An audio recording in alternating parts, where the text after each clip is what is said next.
They call it Highway 6666 and the Devil's Highway, a lonely stretch of desert road where radios die, headlights fade, and the night feels alive. Truckers say once you drive it, something follows you, even after you leave. These are 10 true stories from drivers who face the highway's darkness and live to tell about it. But before we begin, most of you watch these videos without subscribing. If you enjoy real spine-chilling horror stories, hit subscribe now. That helps more than you think. Now buckle up. And remember, once you enter Highway 6666, the road remembers you. They call me a lot of things on the road. Company man, night runner, the guy who'll take the runs no one wants. You drive long enough through empty miles and red-eye hours, folks start assigning you myths. But I'm not superstitious. I run a 2019 Cascadia with a chilled box, reefer humming steady at 36 degrees. My logs are clean, my ELD pings like a metronome. My records show I keep the wheels turning down I-40. Across the high desert where the stars look like chipped glass and the wind scrapes your mirrors like bone. That night I was hauling produce east, Flagstaff to Amarillo. 12 pallets wrapped tight, seals intact. Weather flagged clear. Midnight drifted into the cab like a lukewarm hand. The AC held a stale line over the smell of old coffee, diesel ghosts that never leave your clothes, and the faint tang of sweaty vinyl. I kept the window cracked an inch to let the wind sift the cab clean. CB was on 19, low. Static stuttered now and then, somebody far off telling a joke I couldn't catch. Then the channel fell back into the hush that only happens after midnight when the highway thins to a whisper. I set the cruise at 65 where the asphalt straightens into a ruler, and the mile markers chop past like a slow, patient heartbeat. I know those markers like a man knows the wrinkles in his own hands. Their comfort when the world turns to ink. Around 1:50 a.m., the horizon was just a black sheet pinned by truck lights 10 miles ahead and 10 miles behind. The reefer sighed in cycles. The radio clock blinked its soft green like a breathing thing. I sipped gas station coffee gone bitter from sitting. I checked mirrors, primary spot, hood mounted. Watched my trailer's lights hold steady, no sway. Tire temp and pressure readouts sat where they should. Nothing was wrong. That's the way these stories begin. I remember mile 89 because a coyote paced me on the shoulder. Eyes bright as coins, then peeled away into brush. Mile 90 slid under the drives. A faded sign beat down by sun. A short coiled hiss from the air brakes as I eased off a little for a shallow bend. The desert smelled like dust gone damp with dew. The sky was big and empty, and predators of all kinds were asleep or hiding. Then mile 91 came out of the dark like a doorway. We call it the Red Mile, but most drivers say it with a grin like they're quoting a movie. Some run wide around it, take the frontage, burn fuel, lose time because of the stories. They talk about a spill back in the 80s, a tanker full of dye. They talk about an accident that smeared a lane for a season. They talk about a tribal road cut through something that should have been left whole. They talk because talking keeps the night from swallowing the cab. Me, I keep my eyes forward and my hands at 10 and 2. At 1:58 a.m., my headlight slid across the sign, 91. Beyond it, the pavement shimmered like someone had spread fresh oil. Mirages happen out here, heat clinging to the road even at night, but the air had cooled and the shimmer looked wrong. Darker than the surrounding black, like a hole laid flat across the lane. I tapped the Jake gently, let the engine hum through my feet, and eased off the cruise. That was when the road moved. I saw him in the wash of my low beams, exactly where the reflective skip mark should have been. A man, or the shape of one, crawling out of the asphalt itself like he'd been pressed into it and was peeling free. Hands first, fingers glossy, sticking, stretching long before snapping back. His clothes were black on black, body slick with something that reflected my lights a deep red, like tar over fresh steel. He turned his head toward me, and his face, if that's what it was, carried no features except for a mouth dragging open like a fresh seal on a trailer door. I didn't see eyes. I saw shine. I hit the brakes. The air screamed. The trailer pushed a little, so I eased off and straightened, both hands rigid. Instinct is simple. Don't jackknife, don't swerve where visibility dies, don't turn a near miss into a fatal. I feathered to a stop on the shoulder, hazard lights pecking orange in the dark. The CB hissed once, then went dead in the way only electronics do when the universe leans too close. My heart told me to sit tight, call highway patrol, let someone else clock it in a report. But my head, the part trained by way stations, inspections, and 100 small decent acts, said if there's a person in the lane, you don't leave them. I grabbed the flashlight from the door pocket. The handle's rubber had worn smooth where my fingers always land. I stepped down. The night hit me with the quiet thump of compressed air bleeding. Crickets scored the distance. The wind tasted like pennies.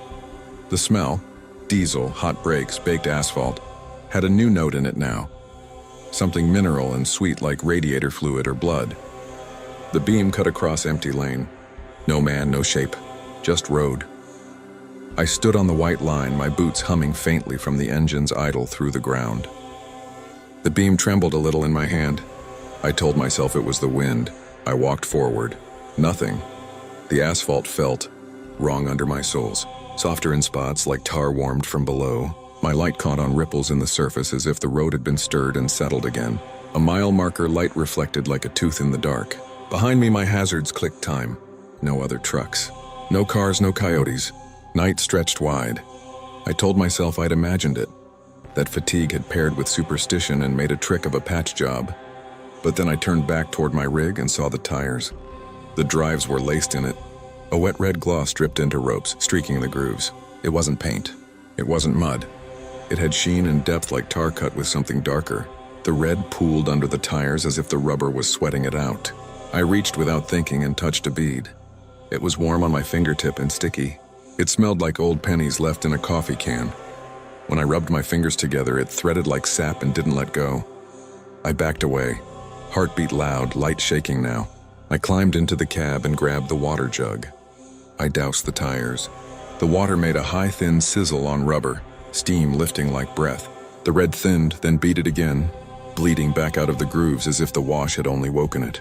I sprayed harder until the jug was empty. My breath fogged the glass even with the window cracked. My palms left sweat prints on the steering wheel. I wiped them on my jeans and left red streaks. I told myself, drive. There's a way station 20 miles ahead. There's light there, people. You can report a spill. You can put it in someone else's hands. I pulled off the shoulder. The first rotation of the wheels made a wet sound like pulling tape from skin. With every turn, tiny flecks nicked the fenders. The smell seeped into the cab, metallic, syrupy, wrong. I wanted the reefer's steady rumble, the familiar whine to lull me back into normal. But even that sound now felt like breathing through a bloody rag. CB came alive as I hit mile 92, with a burst of static that turned into a voice, almost. It had that road drawl, yeah, but stripped of consonants, stretched like audio recorded underwater. And one, red. Well, I lifted the mic and squeezed. Breaker 19, anyone got a read on 91? I've got a spill or something on the drives. The channel hissed. Then a whisper, no carrier squelch, no proper key. Don't stop. I let go and listened. The wind firmed and the desert shifted, sage scraping the road edge. The mic's cord swung and tapped the dash in slow, nervous arcs. I didn't stop. I told myself if the tires were bleeding dye from an old patch or construction compound, it would sling off by speed. It didn't. 10 miles, 15. Red flung from the treads and flecked the quarters like rust in blossom. The drums clicked like cooling metal, though I hadn't braked. The steering wheel vibrated with a frequency that wasn't road chatter. It was slower, like a pulse matching mine. When the road dipped, the smell pooled in the cab. I cracked the window wider and let cold air slap my face. The sky had gone glassy, stars smeared thin as oil fingers. I checked my watch.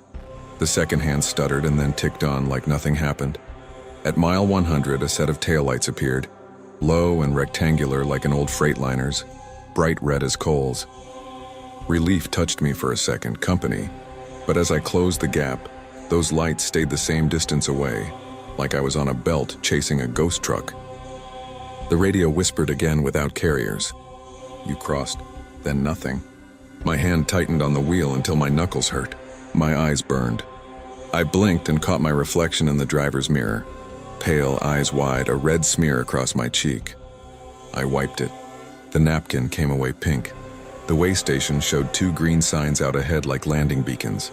I took the off-ramp, wheels thumping over the rumble strip. Red flicked from the treads into the dark like sparks. The station sat alone under mercury vapor lights, the glass booth empty but lit. The scale platform was a long concrete tongue. I rolled across it slow, praying for a uniform in that booth, a human face, any anchor. The speaker on the scale crackled and made that dry paper sound. Then, pull around. The voice was flat. The lights in the booth stayed still. There was no shadow moving inside. I pulled around to the inspection bay. The doors were raised and the fluorescents inside buzzed like insects. The drain in the floor had a grate with red staining around it as if a winter brine truck had parked there and leaked. I set the brake with a sigh that filled the bay. The red on my tires glistened and dripped in heavy threads into the drain.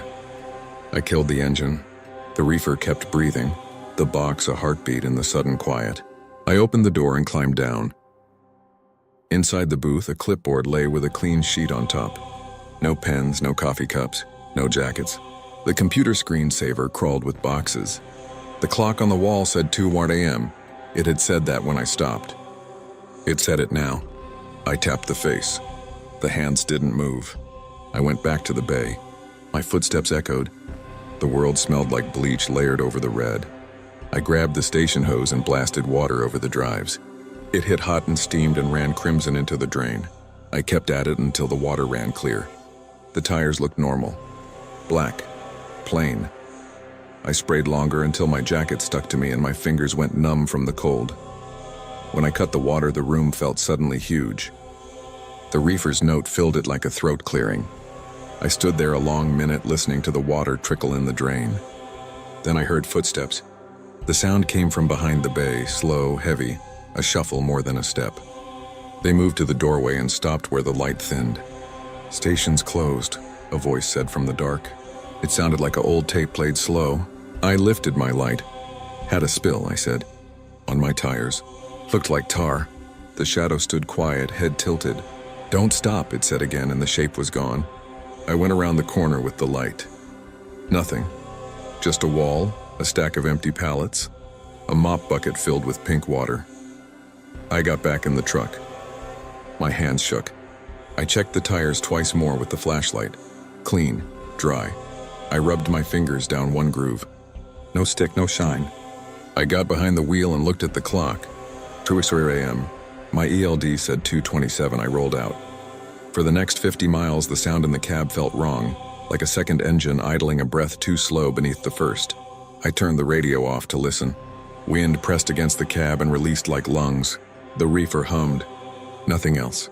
The road unspooled and mile 150 came and went. The red never came back. At a truck stop, I pulled onto the Catscale, ran a wash again at the bay, watched clear water fall off black rubber. I wiped my hands on fresh paper towels and they didn't stain. The next morning in daylight, the red mile looked like any other strip of asphalt. Beige scrub, drained sky, mile marker 91 green and stupid in the sun. Other trucks thumped across it and kept rolling. I kept my mouth shut in the diner.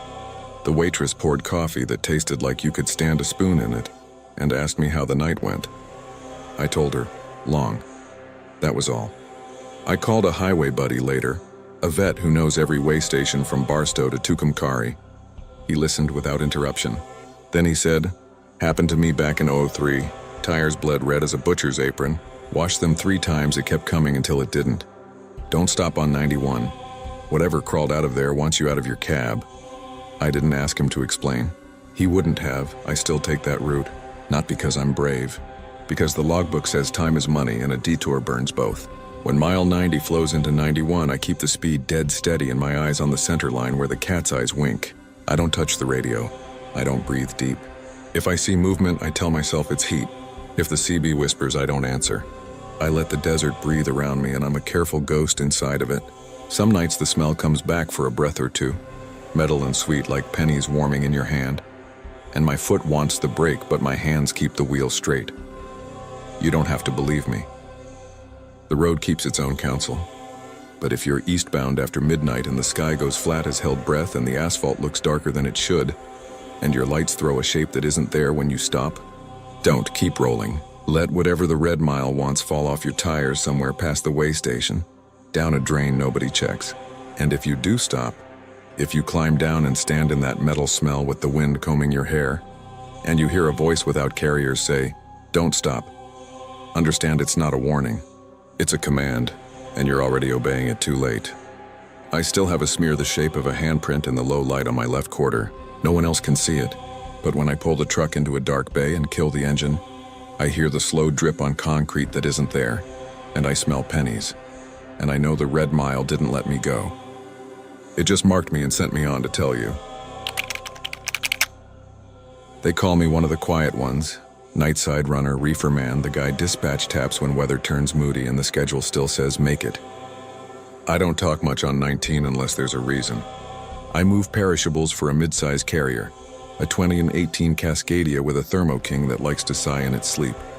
10 years in the seat, most of it after midnight. My truck smells like stale coffee, winter gloves, and a ghost of diesel that never leaves the upholstery. The dash is clean. The windshield's always got a low arc where the wipers miss. My habits are the same every run. Tires by touch, lugs by eye, lights by count. No shortcuts. The road rewards routine and punishes the rest. That night I was westbound on the state's old spine, a 2-lane that turns to 4 around the river, and ducks under a handful of abandoned rail bridges before it climbs into pine country. November air bit through the vent even with the heater working. I had a full box, crate-stacked greens and soft fruit, temp steady at 36. My ELD showed I had 4 hours left to reach a truck stop with fuel, showers, and a scale that leans a pound heavy. The sky was low-bellied and colorless. The moon had gone somewhere it could see better. Fog came in like it had been waiting just beyond my high beams. Not the pretty kind. Not the gauze that makes highway signs look cinematic. This fog rolled thick from the ditches and swallowed light. It flattened the world. My headlights pushed a pale wall 10 truck lengths ahead and died there. I eased off cruise, dropped a gear, let the Jake hum on the low setting to keep me honest. Mirrors gave me nothing but gray sheets and the glow of my own clearance lights. 19 was oddly quiet. No jokes, no weather checks, just random hiss and a cough of skip from someone hundreds of miles away. I turned the radio down until the static was a skin you could feel. I knew that stretch by muscle memory. Mile 208 where the road crowned and a crosswind hit from the east. Mile 209 where a broken reflector lives. Mile 210 where an old rail overpass used to baffle the snow. Used to. Dispatch sent the bulletin last year after the county tore it down. There'd been an incident, a jumper, they said. We were told to expect cones for a week, then clean pavement, open sky. The thermometer on the dash held 34, flirting with trouble. The tires sang a narrow note. I kept both hands on the wheel. Thumbs down. No white-knuckle bravado, just pressure the way you use on delicate glass. The cab held its own climate. Heater kicking a slow breath into my boots while the window crack brought in the cold metal taste of night. I could smell wet leaves, damp dirt, the faint sweetness that tires pick up when they throw fog water at speed. Coming up to where the overpass had been, the fog got heavier, not thicker so much as heavier, like humidity that could lean on you. The sound of the road damped down until it was almost gone, only vibrations through the column telling me I was moving. I took the center of the right lane, watched the faint white line stream by, let the cat's eyes jump at me and vanish. The reefer hissed and settled. Then I heard it above me on the roofline, where the wind scrubs and rain flattens, pounding. Footsteps, not scurrying, not the light scatter of some stray branch tossing in the air. Heavy, running. From behind the sleeper, over the cab, toward my windshield. Whump, whump, whump, boots hitting steel, weight transferring, the panel above my head flexing with each impact. I glanced at the headliner. It dimpled on every strike. A shallow pulse like someone drumming the fabric with a closed fist from the outside. You learn your noises in a truck. The single-note ping of a pebble, the hollow bang of a retread carcass, the scamper of squirrels when you idle under trees. This was a person's stride. Heel, toe, repeat, angry fast. I did what training drills into you. No brake stab in fog. No swerve, keep speed smooth. Eyes up. Scan. I reached for the CB mic without looking and keyed. Breaker 19, westbound 210, anybody got eyes on the river fog? I've got activity up top. The words felt strange leaving my mouth, like stepping on a floor that isn't there. Carrier lit, static ate them, no reply. The footsteps crossed the roof and hit the passenger side fairing. Something slid down the line of the sleeper. Fast, and the door glass groaned like a cheap violin string. Copy any westbound? I said again. Calmer. Quieter. Because panic on the mic helps no one. At the old rail overpass, I heard myself say it and winced. Old habits. The overpass was gone. My beams cut the fog and touched an arch of black above the lane. Shadow of a thing high as a bridge. Stone dark, solid enough for my brain to accept it, and for my hands to drift the wheel a hair to center. The air brake sighed at a tiny toe tap. The sound from the roof stopped dead. The scream came next. Not from the radio, not from the fog. From overhead and ahead at the same time, like the structure itself raked its throat open. It cut short the way a cable snaps. My chest went cold. I tasted metal. I rolled through the shadow of the not there bridge and out the other side. The fog loosened enough to show me a mile marker, 210, just like always, and a bit of guardrail that had lost a cat's eye. The road was empty. The world was normal. In the passenger side mirror, fog closed like a hand behind me where the overpass shouldn't be. The CB crackled hard, carrier locked, and dispatch's voice came thin as a cassette tape. Unit 44, say again your last. There is no overpass at 210. Hasn't been since last November. My breath fogged the glass despite the heater. Then somebody's running on my roof, I said, forcing each word through a throat that wanted to seal. And I just drove beneath something that isn't there. Silence. The kind where the line is open but no one wants to be the first to make a sound that'll make it real. A different voice cut in. Night supervisor clipped careful. Unit 44, reduce speed. Do not stop.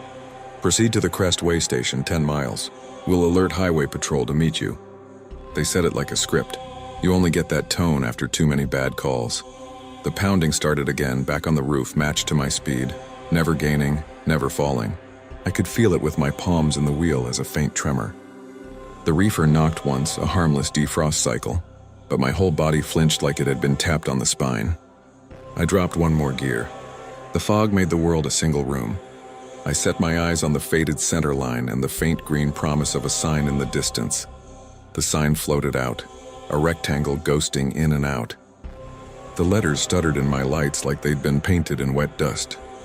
Crest Station open, the bottom line said. I could hear the air chime from my trailer's PSI monitor counting a slow loss in recovery as temperature changed with the fog.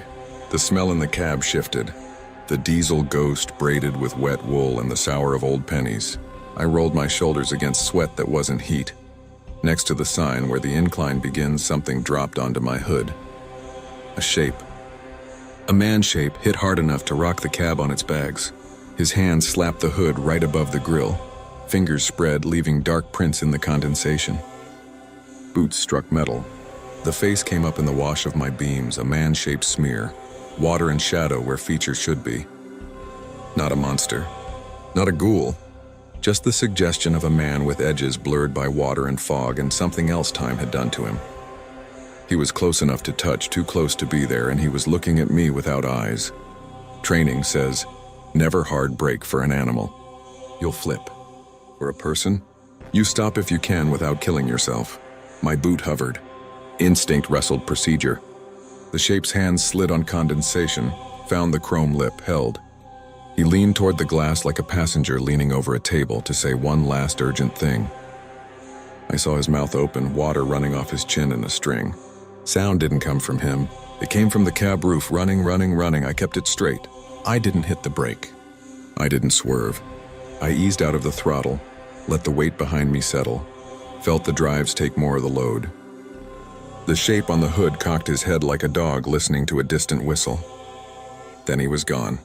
Not a jump, not a fall, just absence. My wipers dragged once across dry glass and squealed like a fork on a plate. Unit 44, status. Dispatch again, tight now. Still rolling, I said, and heard how flat my voice had become. Approaching Crest. Fog thinned to a sallow glow as the station's sodium lights pushed into it. The ramps were lit and empty, the sign bright, the open flag hanging limp. I took the scale slow. The platform trembled under my weight. A patrol cruiser nosed in behind me, headlights off, bar dark. Two uniforms stood in the doorway of the office, shoulders hunched against the air. The nearer one made the universal come-on motion. I set the brake. Air dumped with a long, tired exhale. The footsteps stopped at the same instant. The sudden quiet opened like a hatch in my skull. My ears rang.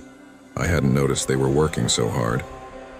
The trooper came up my steps with his flashlight tucked against his cheek, beam angled down and polite. He was younger than his hat. Evening. You the one called in the activity? Yeah, I said, and heard the cheap shake I hadn't felt in years. I told it plain. Roof run, scream, the shape on the hood. the overpass that wasn't. He didn't smile, didn't smirk, didn't tell me I needed sleep. He nodded like we were discussing debris after a storm. Happens when the fog's low, he said softly, like he wasn't sure which of us he was trying not to scare. Since they took the bridge down, the cold settles in the cut the same way it did under the girders. Calls it back somehow. We get calls. Folks say they hear boots. Sometimes they see a kid on the rail that isn't there. Sometimes they get a jumper on their hood. He tapped the side of my truck with 2 fingers, a little gesture of comfort you'd give a horse. You did the right thing. You didn't stop. I stepped down. We checked the hood. No prints, no smears. Just condensation and the faint dust of dead bugs from another season. I climbed the bumper and looked at the roofline with my own light. Dry, no dents, no scrapes. Air smelled like bleach and old paper in the bay. The reefer purred steady and indifferent. The other trooper stood by the office door. His radio muttered weather that didn't apply to us. We lost a kid on that span, he said when I came down. No preamble. Last year. Took them 3 hours to recover in the fog. They took the bridge 2 weeks later. Doesn't change the way air moves. Doesn't change the mile. He looked at my plates, then my face. We can log you a stop if you want the hours. I'm good, I said. Nothing in me wanted to sit. They cleared me with a nod. Roll safe, the young one said, and he didn't say it like a courtesy. He said it like it was the only thing we had. I pulled onto the merging lane. The world felt wider under the station lights, safer by inches. Once I crossed back to dark, the fog took the edges again and the highway shrank to the shape of my beams. I passed the place where the overpass had been and heard, faint as the memory of a footstep in another room, the patter of boots somewhere above me. Not running this time, pacing. Decision-making rhythm, I keep rolling through there now. I don't key the mic. I don't look up at the slice of night where a rail once cut the sky. I don't touch the brake. I let the engine hum, the reefer breathe. The tires tell me if the road has changed. Sometimes the fog hugs the cut and the cab warms around me like a pocket. Sometimes the air goes dead cold and my skin crawls as if the temperature cleared a space for someone else. Either way, the boots return at random, tap, tap, tap, and a scream empties itself into the fog and never lands. You can tell me it's stress. You can tell me it's the weird way sound travels in heavy weather. The way fog takes far things and sets them close. You can tell me it's phantom vibration from the reefer through the roof panel. My own heartbeat knocking against metal. I've told myself all those things and kept the wheels moving. But the night I saw the shape on the hood, the face like water trying to be a man, the way dispatch answered and the troopers didn't ask stupid questions, those things are real as the weight ticket in my logbook. If you find yourself on that stretch around 2 in the morning, heater fighting fog-slick glass, smell of wet steel in your nose, and you hear footsteps cross your roof where there is no one, don't do anything heroic or clever. Don't hard brake. Don't swerve. Don't stop under the cut. Let the boots run. Let the scream be for somebody else's records. Keep rolling until the light puts you back into a world where things have names and edges, and then don't talk about it like it's a story. The mile doesn't like being made pretty. I still pass that marker twice a week. Sometimes, if the radio's at just the right volume, I'll hear airtime open with no voice. A carrier hiss like someone halfway down the rail trying to say my name. I turn it down and count the beats between the thumps on my roof until the pavement lowers them into the floorboards, and they're part of the truck again. And every time I roll out the other side, I find my fingers have left half moons in the wheel I didn't know I was making.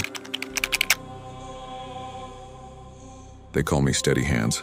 I'm the one they tap for the straight-through overnights when the schedule's tight and the temp on the box can't drift more than a degree. I run a 2019 Cascadia 60-inch sleeper, Thermo King reefer locked at 36, 10 years on long haul, most of them past midnight with a thermos of black coffee and a dash full of logbooks. I know how a good truck should feel.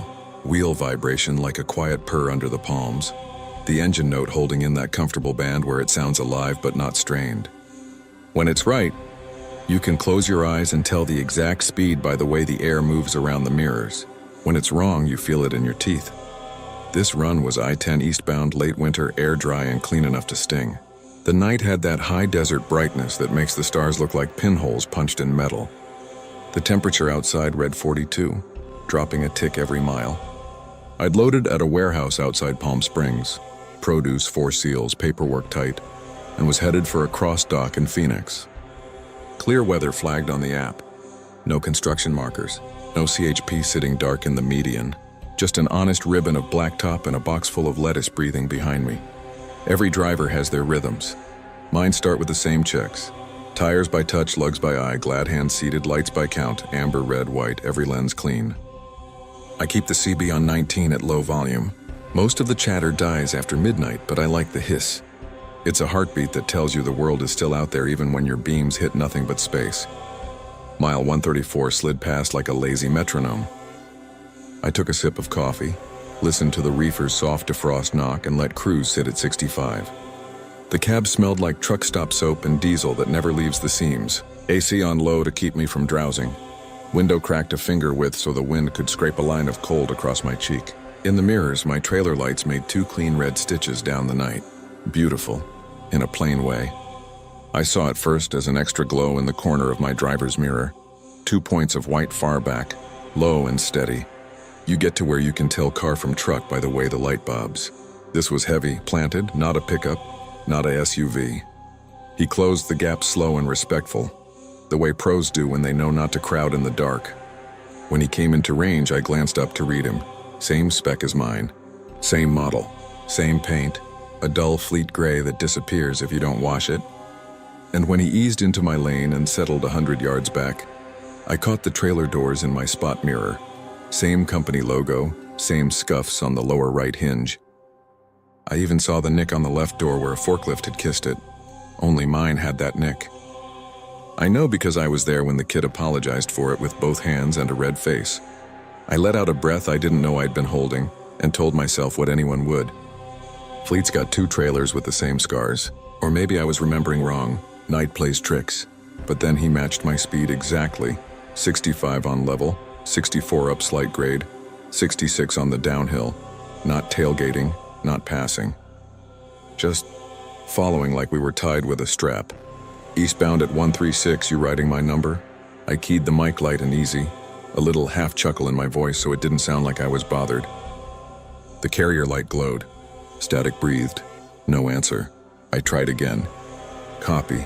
Gray Cascadia with brown leaf logo on the doors. You got ears? The hiss thickened and thinned like the ocean. Nothing else. I don't spook easy.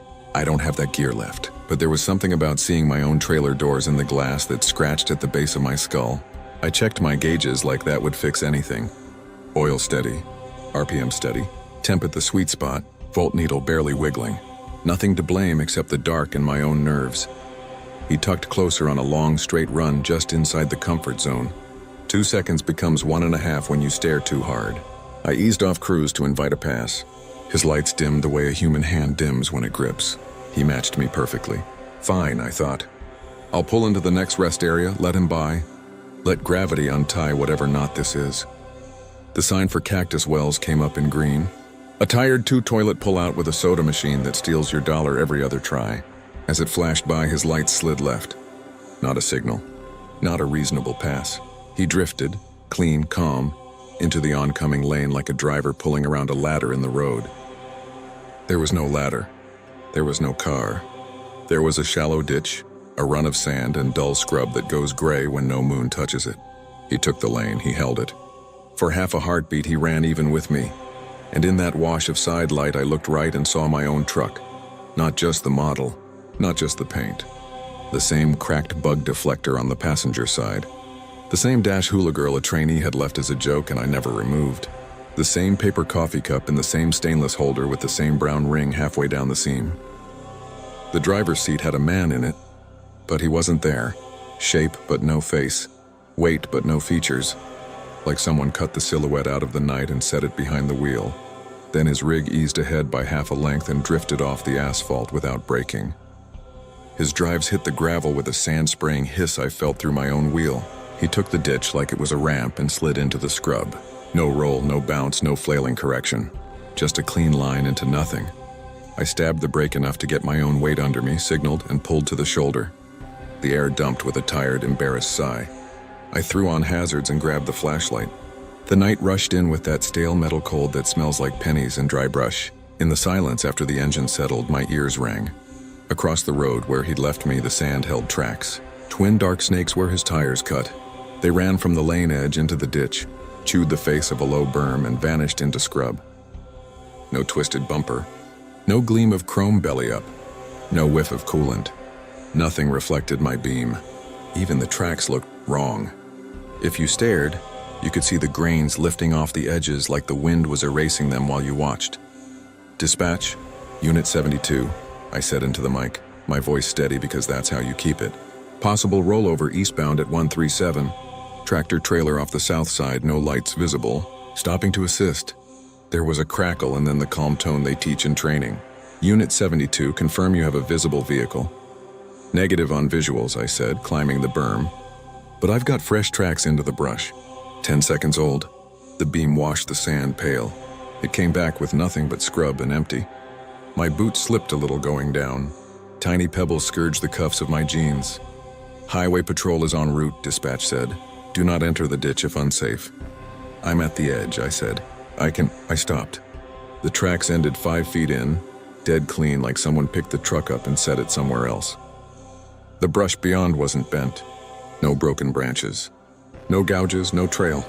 Just sand, the texture of stale bread, and a silence that leaned. Up on the shoulder again, my hazards pecked orange holes in the dark. The only other sound was the reefer's burying breath hum from my trailer. I walked the length of the shoulder to where the tracks began, right at the faded white line, and knelt, 2 fingers at the edge. The sand was still settling there, tiny grains making that faint hiss you feel with your skin more than here. I smelled hot rubber that had no source. Headlights barreled from the east, another rig. I flagged him with my light and he lifted a couple fingers off the wheel the way drivers do when they're telling you they see you. They can't stop. They'll think about you later. His taillights were a red underline under a long black sentence, and then they were gone. The CB let out a pop and somebody far away mumbled weather. No one keyed to ask if I needed anything. Blue and red finally rolled over the curve, slow and respectful. The trooper was young and had that new hat caution about him.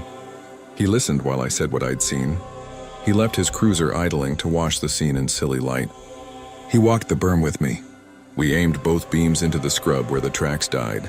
We stood quiet and let the desert exhale around us like we were waiting for it to decide what to do with us. "No debris?" he said. He didn't look at me, kept his light on the sand like it owed him an answer.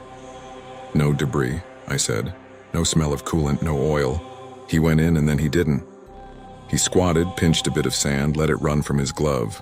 "Wind's weird out here," he said in that voice you use for yourself when you're trying to line up the facts. "Covers things fast." He stood and looked down the empty stretch where my twin had come from. "Any plates? Any numbers?" "Same as mine," I said before I could stop. "Same scuffs. Same coffee cup, same everything." He finally glanced at me. Not unkind, not pitying, just making a small note he wouldn't write. "You want to make a formal," he said. "Or do you want me to call it an assist and keep you rolling?" "I'll log it," I said. My voice felt like it had to push through something thick. He nodded, tapped his radio. "Unit on scene. No vehicle found. Possible false observation due to low visibility." He said it quick and flat, like reading the side of a box. Then he added, softer but not for the radio, "This mile gets you sometimes. Maybe because it's straight so long your head starts making bends." We stood a minute more because that's what you do when your bones tell you to. Then he thanked me for stopping and I thanked him for coming, and we both pretended that was enough. Back in the cab, the air felt stale despite the cracked window. I washed my hands with a wet wipe because they smelled like rubber I hadn't touched. I wrote the time in my log and the mile and the words, "Possible incident, no contact." When I pulled back onto the lane, my steering wheel felt different, like it had a pulse. I told myself it was adrenaline, and the way the column carries road texture when you're keyed up. 5 miles on, the mirror caught light again. Twin white, slow and steady. I didn't lift. I didn't breathe different. I watched the glow slide closer until it became him. The same gray hood, the same boring face, the same little fleck missing from the chrome strip on the bumper. He settled where he had before, 100 yards back, as if the last 20 minutes hadn't happened. I didn't key the mic. I didn't tap the brake to talk to him with lights the way we do sometimes when we're bored. I kept cruise at 65 and let the white lines flick away like tearing paper. He followed. At mile 146, where the highway makes the slightest dogleg around a run of basalt, he slid left again, easy as breath. and moved into the oncoming lane. No cars, no hazard. He ran even with me for a dozen seconds that felt like standing on the edge of a tall thing. And in the corner of my eye, I saw my own cab again. My hula girl nodding to a vibration I couldn't feel. My paper cup with the same brown ring. My seat silhouette of a driver with a face made of darkness. Then he took the ditch a second time and the sand ran under him and he was gone. I didn't stop. I kept my hands at 10 and 2 and set my jaw so it wouldn't chatter. And I told myself the only thing that mattered, keep it straight, keep it moving, keep time. The CB coughed once and said nothing. The reefer breathed like someone sleeping. I made Phoenix with an hour left on my clock. The yard guy checked my seals and said, "You're early, lucky dog." Like the night had nothing to say to me. I parked against the fence and sat with the engine off, listening to the tick of hot metal cooling and the distant whine of other people's loads. In the dark glass of the office window, my truck made a shape against the yard lights. There in the reflection, a second gray Cascadia idled behind mine, lights low, hula girl nodding. When I looked over my shoulder through the curtain, there was nothing but chain link and a stack of pallets leaning like drunks. I still run that stretch. The logbook doesn't care about your nerves, and the freight doesn't care about your ghosts. Some nights, at the same miles, a pair of lights will appear and hang back like a polite shadow. On the worst nights, he swings out and kisses the ditch while I keep the wheel locked and repeat speed. Engine, line, speed, engine, line. Until the road is the only thing I can remember. There are no skid marks. There is no wreck. There are just tire tracks that begin at the edge and fade as you watch. If it happens to you, don't get cute with explanations. Don't chase him into the sand or stop to puzzle it out like you're going to catch the seam of the trick and peel it back. Keep your speed steady. Let him do what he's going to do. Note the mile. Note your breath. Tell dispatch because that's what we do. Then roll until the sun makes the desert ugly again and the mirrors only show you. I don't know what it wants. Warning, rehearsal, replacement. I only know what the mirror keeps teaching me. Sooner or later, every driver follows himself into the dark and some of us don't come back out the way we went in. When the twin pulls beside me now, I don't look full on. I watch the corner of the glass and keep my hands from shaking. And when he drifts toward the ditch, I let him go like shedding a skin I'm not ready to live without. And on quiet nights in the yard, when the reefer clicks and the air goes still, I can hear a second set of air brakes sigh behind my cab, and a paper cup settle in a holder I'm not touching, and a hula girl nod yes to a question no one asked. They call me a night runner. I move perishables when the air's cold and the roads go honest. No tourists drifting, no school buses, just professionals and the things that hunt the edges of light. I've got a 2020 Cascadia with a Thermo King that breathes like a sleeping animal, and a cracked bug deflector that whistles at exactly 67. 10 years in the seat, most of them on the interstate that cuts the desert like a black seam. I keep 19 on low because it's habit and comfort. My truck smells like diesel soaked into plastic, stale coffee ground into the cup holder, and a clean line of citrus from the wipe I run over the wheel before I start. Lights by count, amber, red, white. Tires by touch, cool enough to trust. Reefer at 36. Everything that matters hums. That night was late October. Cold had settled without frost.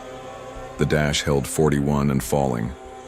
I was eastbound, Flagstaff, to Tucumcari, the ribbon long and straight, mile markers ticking past like a steady metronome. The sky was clear but flat, no moon, just a powder of stars like someone rubbed chalk across the black. The wind ran low in the sage and rattled the weeds at the shoulder. My window was cracked a finger to keep my brain sharp. The rest of me lived inside the cab's warm pocket. The reefer hissed. The CB washed a soft noise through the speaker, the kind that fills a space so you're not left alone with the engine. It started with static changing shape. If you run enough nights, you hear it. Skip from a city you'll never see. Weather from a station 2 states away. Voices thinned by mountains until the S's fall off.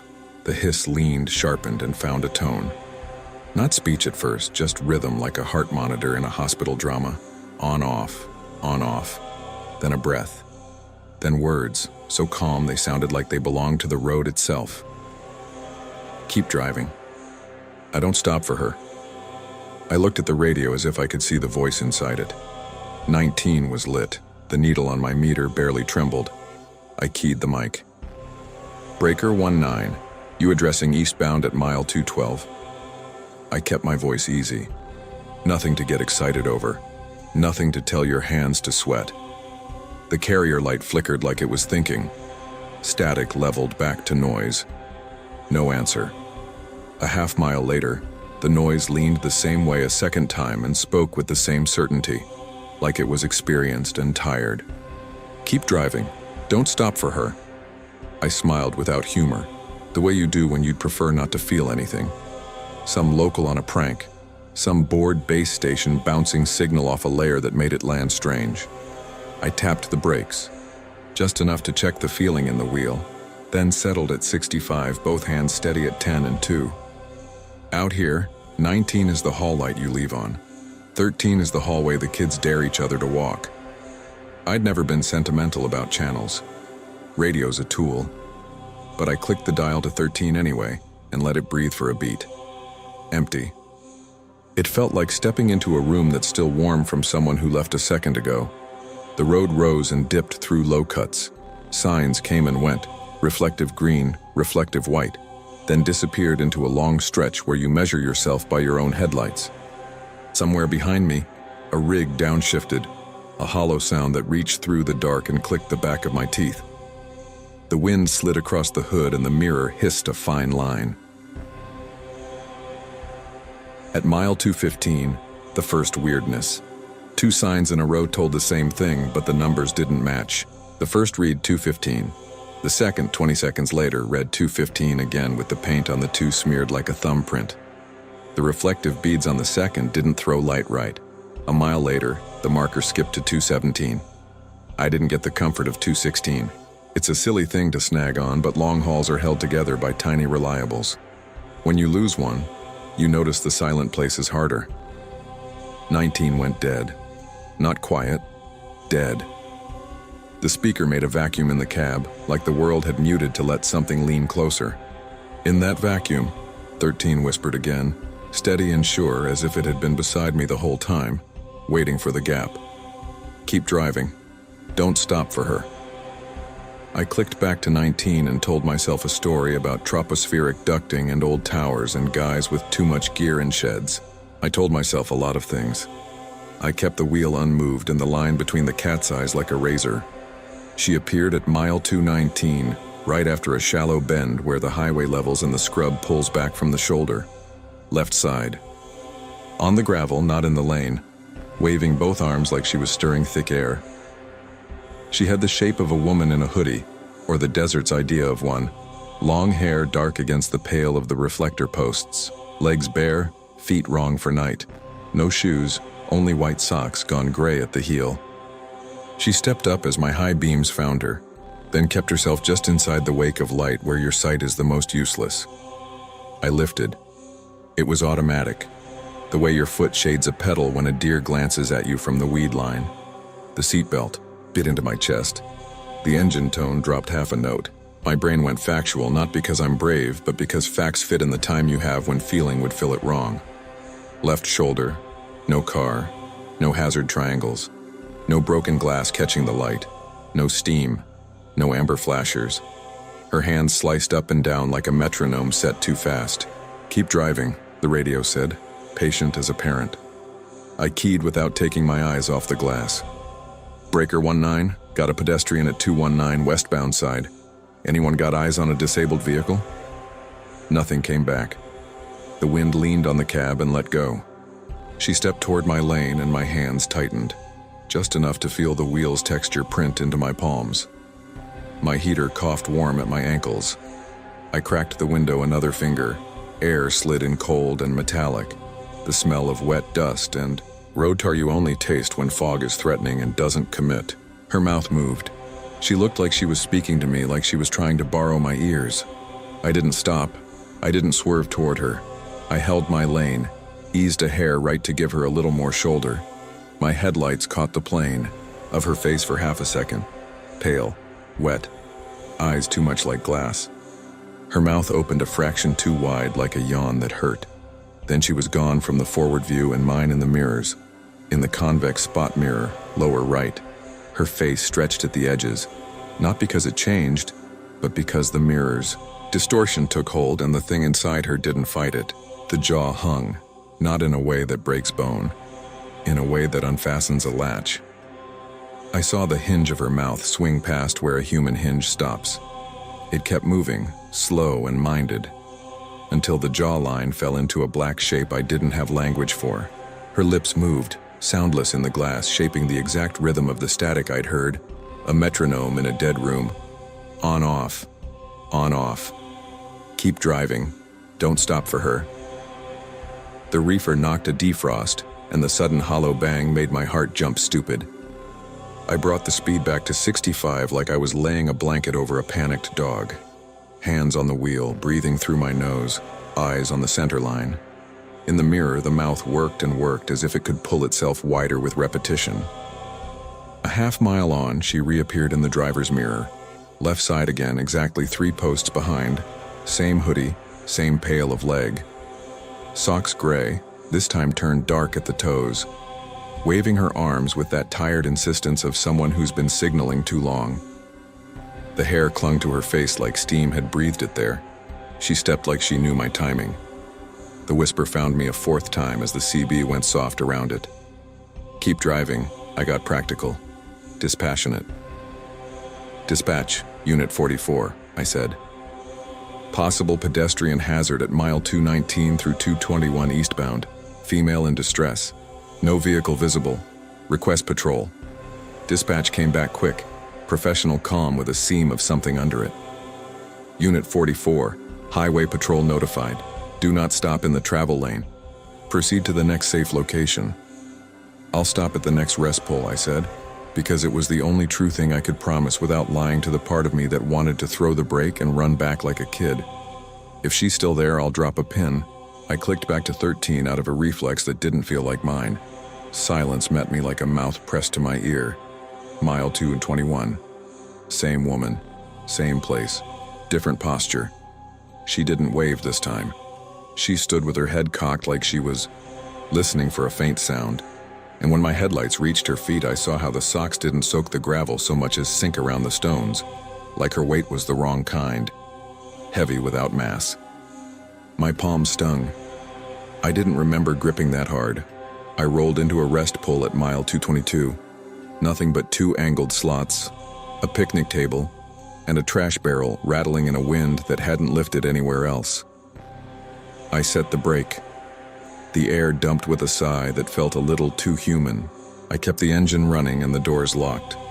I turned on all my lights and sat looking forward, letting the gauge needles mirror my breathing until we held steady together. She came into my mirrors without walking. One moment absence, the next, presence standing at the white line behind my trailer. Arms at her sides, hair plastered to her face as if the world had rained only on her. Her mouth worked. The CB speaker gave back that patient rhythm like it had been waiting for her to sync with it. Keep driving, it said, but quiet now, a hush you'd use for a sleeping child. Don't stop for her. Back in the cab, the air felt stale despite the cracked window. I washed my hands with a wet wipe because they smelled like rubber I hadn't touched. I wrote the time in my log and the mile and the words, possible incident, no contact. When I pulled back onto the lane, my steering wheel felt different, like it had a pulse. I told myself it was adrenaline and the way the column carries road texture when you're keyed up. 5 miles on, the mirror caught light again. Twin whites, low and steady. I didn't lift. I didn't breathe different. I watched the glow slide closer until it became him. The same gray hood, the same boring face, the same little fleck missing from the chrome strip on the bumper. He settled where he had before, 100 yards back, as if the last 20 minutes hadn't happened. I didn't key the mic. I didn't tap the brake to talk to him with lights the way we do sometimes when we're bored. I kept cruise at 65 and let the white lines flick away like tearing paper. He followed. At mile 146, where the highway makes the slightest dogleg around a run of basalt, he slid left again, easy as breath, and moved into the oncoming lane. No cars, no hazard. He ran even with me for a dozen seconds that felt like standing on the edge of a tall thing. And in the corner of my eye, I saw my own cab again. My hula girl nodding to a vibration I couldn't feel. My paper cup with the same brown ring. my seat silhouette of a driver with a face made of darkness. Then he took the ditch a second time and the sand ran under him and he was gone. I didn't stop. I kept my hands at 10 and 2 and set my jaw so it wouldn't chatter. And I told myself the only thing that mattered, keep it straight, keep it moving, keep time. The CB coughed once and said nothing. The reefer breathed like someone sleeping. I made Phoenix with an hour left on my clock. The yard guy checked my seals and said, "You're early, lucky dog." Like the night had nothing to say to me. I parked against the fence and sat with the engine off, listening to the tick of hot metal cooling and the distant whine of other people's loads. In the dark glass of the office window, my truck made a shape against the yard lights. There in the reflection, a second gray Cascadia idled behind mine, lights low, hula girl nodding. When I looked over my shoulder through the curtain, there was nothing but chain link and a stack of pallets leaning like drunks. I still run that stretch. The logbook doesn't care about your nerves, and the freight doesn't care about your ghosts. Some nights at the same miles, a pair of lights will appear and hang back like a polite shadow. On the worst nights, he swings out and kisses the ditch while I keep the wheel locked and repeat speed. Engine, line, speed, engine, line. Until the road is the only thing I can remember. There are no skid marks. There is no wreck. There are just tire tracks that begin at the edge and fade as you watch. If it happens to you, don't get cute with explanations. Don't chase him into the sand or stop to puzzle it out like you're going to catch the seam of the trick and peel it back. Keep your speed steady. Let him do what he's going to do. Note the mile. Note your breath. Tell dispatch because that's what we do. Then roll until the sun makes the desert ugly again and the mirrors only show you. I don't know what it wants. Warning, rehearsal, replacement. I only know what the mirror keeps teaching me. Sooner or later, every driver follows himself into the dark, and some of us don't come back out the way we went in. When the twin pulls beside me now, I don't look full on. I watch the corner of the glass and keep my hands from shaking. And when he drifts toward the ditch, I let him go like shedding a skin I'm not ready to live without. And on quiet nights in the yard, when the reefer clicks and the air goes still, I can hear a second set of air brakes sigh behind my cab, and a paper cup settle in a holder I'm not touching, and a hula girl nod yes to a question no one asked. They call me a night mule. Reefer freight, long straight miles, the kind of runs where the clock matters more than conversation. 10 years in a Cascadia, I keep boring on purpose. No chrome, no stuffed animals on the dash, no stickers. Thermo King breathing steady at 36. Tires at the number because numbers keep you alive. My truck smells like coffee that's lived in the cup holder too long. Vinyl warmed by old sun, and a layer of diesel in the seams that soap never fully beats. 19 sits low on the CB like a nightlight. When the road thins and the horizon goes to ink, I like the sound of a little static to prove the world's still outside the glass. This leg was eastbound on the state's empty spine. January air clean and cold enough to bite through a jacket if you let the window crack too wide. I'd loaded greens and soft fruit outside Fresno. Seals intact, paperwork boring.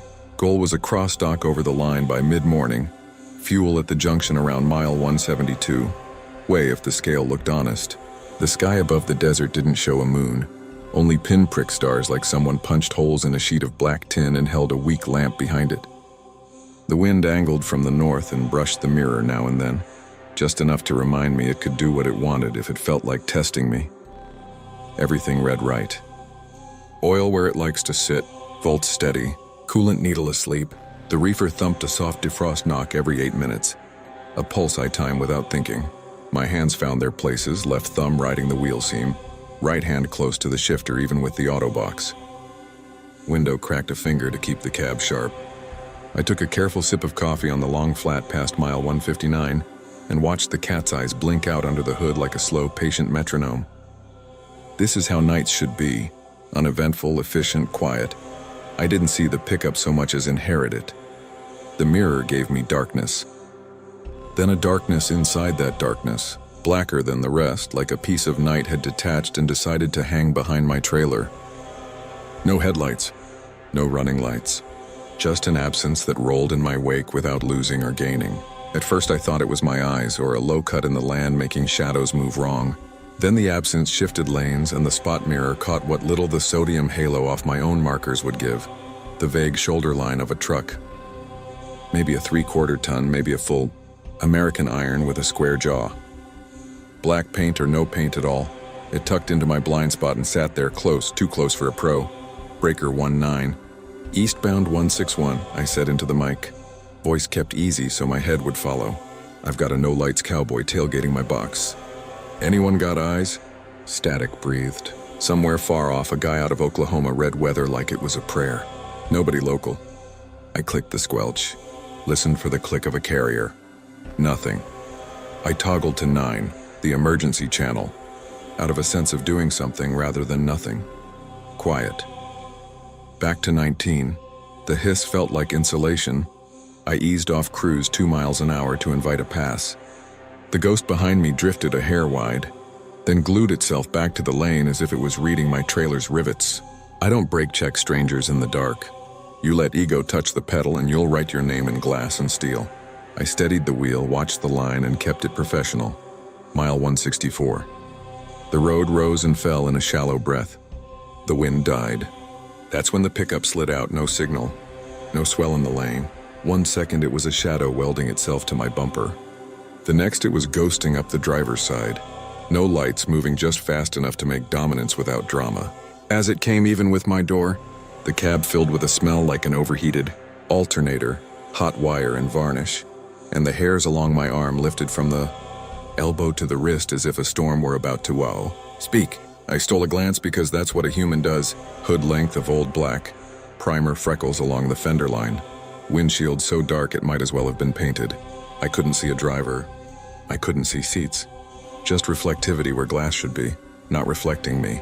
It drifted past my steer like a shark along a dock and then, as if remembering a rule, flicked its headlights on for a single strobe of time. In that flash I saw the plate, not 3 digits. Not vanity lettering playing cute. The plate face was clean, unbracketed, and held a mark that wasn't font, wasn't stamping, wasn't anything I'd seen DMV issue. C6, not numbers, not letters, stenciled black on white like a brand put through at the factory. It didn't glow. It absorbed. The light touched it and died. I blinked because eyeballs blink when startled. The pickup vanished into the lane ahead like I'd lost a frame in a bad video. Not acceleration, not fade. 1 heartbeat, it existed.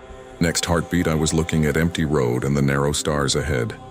And the smell of hot wire lifted out of the cab like smoke through a crack. Dispatch. Unit 52, I said. Because the road trains you to report the world refuses to admit. Possible reckless driver eastbound around 165. No lights. Vehicle passed. Plate? Unreadable. I let my mouth write the kind of lie that lets a person keep rolling. Unit 52, Highway Patrol notified. Dispatch answered. Calm, a little bored. Keep eyes up. You're clear to the junction. The wind nudged my mirror and stepped back. The heater breathed at my ankles. The reefer thumped. I told myself a story. Kid joyriding with a spray-painted plate, old truck with a dead alternator, me catching a weird angle on the strobe of his aftermarket LEDs. The body will help you lie to your mind if it keeps you between the lines. Mile 168. The CB dropped to a hole. No hiss, no carrier. A velvet quiet like a studio. In that pause, a whisper slid out of the speaker without the click that says someone keyed. Don't follow it. Not a threat. Not a warning with spice. A matter-of-fact instruction from nobody. The needle on the meter didn't twitch. I let the mic hang and put my fingers back on the wheel where they belong. The junction rose out of the dark like a shipyard. Sodium lights, gravel lots, the low hum of a bank of pumps keeping night alive. As I swung onto the ramp, the pickup reappeared at the edge of my vision the way a migraine aura does. Just a suggestion. Then pulled hard across 2 lanes in front of me and dove down the service road that parallels the frontage. No lights, no brake glow. Just a black wedge sliding along gravel like a heavy thing on ice. I kept my speed by habit and watched it track the washboard line as if the bumps didn't exist. It passed the closed diner without stirring the wind chimes. At the far end of the service road, it turned toward the highway again. And for a second, against a distant sign, I caught the shape of that plate like an afterimage stamped into my eye. Fueling under bad fluorescent calms, a driver. The sound of diesel in a tank writes normal into your brain the way a lullaby writes sleep into a room. I set the nozzle, chalked the handle, walked the rig. Tires by touch, lugs under the beam. A quick look at the reefer's face, 36 steady. The night breathed cold and honest. The pumps ticked numbers I can estimate by ear. I went inside to pay because the card reader always throws a fuss. And when I came back out into buzzy light, the world made me small for the first time in years. Across the lane, under a dead canopy, sat a black pickup pointed out. Angle cocked like it had drifted to the stop and decided that was enough. No frost on the glass, no breath out the exhaust, not even the sound of cooling metal. It wore the darkness instead of sitting in it. The longer I looked, the more the edges of it made less sense. I couldn't find its year. I couldn't find a make to hate. It was just the idea of a truck nobody asked to see. Something tugged at my eyes like a hand you can't see asking your chin to lift. There was the plate again. Clean white field holding those 3 marks that weren't numbers and weren't anything else. They didn't sit on the metal. They were in it, the way a scar lives in skin. I realized I'd walked halfway toward the thing without my legs consulting me. I stopped where the concrete changed texture and felt, with the soft part of my boot, how the slab there had a warmth it shouldn't have at 2:17 a.m. The CB in my cab coughed alive through the glass, mic still hanging from its clip. Unit 52, say location. Dispatch asked, voice a little too loud. It broke whatever wire had been running from that plate to my bones. I turned, climbed back in, shut the door, and made the cab small again on purpose. Fueling at the junction, I said, voice a size too calm. Rolling in 5. When I looked at the dead canopy again, the pickup wasn't there. No tire dust stirred, no gravel crushed. Just the night with a hole in its memory. I watched the dark until I was sure I was watching nothing. I rolled. Back on the interstate, 19 came back like a trickle returning to a pipe. Guys 100 miles away traded jokes I didn't need. The heater breathed. The reefer thumped. I found my speed and became a metronome again. The road is good at convincing you it's the only thing that matters. Mile 181. A pair of taillights appeared ahead and held steady. Low, rectangular, old school. Relief in 2 red points. Company. I gained like you do when you share a pace. As I closed, the taillights didn't resolve the way they should have into brand and bumper and paint. They fuzzed at the edge as if heat lived there. I eased to the left to pass. The truck in front of me wasn't a truck. It was the reminder of one. Light soaking into dark paint without giving anything back. I pulled alongside at 63, professional, no games, and in the blank where a driver should be, there was nothing. Black windshield, black cabin, no silhouette, not even the cheap halo of instrument lights on a face. The cab of my Cascadia seemed to warm by a degree for a second, like I'd been looked at by something with heat. As my steer came even with its front wheel, the pickup turned its headlight on, a single, tired filament like a bad memory of light, and switched it off again. Simple act. Nothing dramatic. A greeting or an acknowledgement or the low human cruelty of "I see you," I couldn't say. It fell back without breaking and angled toward the median as if the ground there wasn't chopped rock and cactus, but polished floor. Then the world lost it like I'd looked away at the wrong second and I had the lane to myself. At the port of entry, the scale lights looked like a ferry landing. I rolled across. The digital readout on the house blinked my gross and then went blank. The speaker crackled with paper-dry static, and then a voice old as 1979 said through the feed, "You keep moving, driver," like an uncle who's seen things. I pulled around for a walk around I didn't need. A trooper met me at the bay door to nod a formality at me. He checked my paperwork with one eye and my face with the other and made small talk about cold air. On a cheap impulse, I asked, careful, "You ever get calls about a black pickup out here?" "No lights, plate. Unusual." He didn't smile, didn't laugh. He put the forms down with the square of his hand and said, steady and soft, "We get a story about that sometimes. 20 years back, a hit and run on a frontage between here and the junction. Witness swore the plate was all 6s, not numbers, just 6s. We never found the truck. We still run nights and don't find the truck." He slid my paperwork back. "You want an escort? You look like you didn't sleep." "I'm good," I lied. "Gotta make time." He tapped the roof beam with the back of his knuckles, a human sound that made the cab reel again, and waved me out. The road took me because the road always does. Dawn made the desert ugly in the way that keeps you grateful. Everything beige and tired, the miracles ripped out by day. I delivered on time. The yard smelled like cardboard and diesel. The lumper stamped my bills with a little smile that said I was nobody special. I parked on a side street to log my brake and leaned my head back against the seat where the foam remembers me. I closed my eyes and heard headlights turn on in the dark. Not the sound they make, there isn't one. The sound my brain now assigns to that act, a soft intake of breath and the faintest murmur of hot wire. When I opened them, my windshield showed me everything ordinary. Bugs, streaks, the circle the wipers miss. Down at the corner, where the passenger side glass meets dashboard, was a tiny rectangle of glue residue I'd never noticed. A shape exactly the size and proportion of a license plate as a child might draw it. When the cab warmed, that little rectangle gave off the smell of singed varnish, then nothing. I still run that stretch. Freight doesn't care what makes your hair stand. When I hit the miles where my eyes start searching for a dark in the dark, I turn the radio down and treat the wheel like it's glass. If a pickup tucks itself into my blind spot, I don't get clever. I don't chase. I don't rubberneck the mirror until I drift a foot toward regret. I keep my speed steady, my lane clean, and my gaze on the cat's eyes. If it wants to pass, I let it pass. If it wants to vanish, I let it vanish. If the plate shows me something it thinks I should remember, I do not commit it to words with my mouth. Words are invitations. I am tired of guests, you can call it stress. You can call it a story I fed myself to keep awake. You can tell me I caught the ghost of a taillight in a cracked lens and made a religion out of it. Maybe. But when the CB drops to velvet and a voice that isn't keyed says, "Don't follow it," I listen.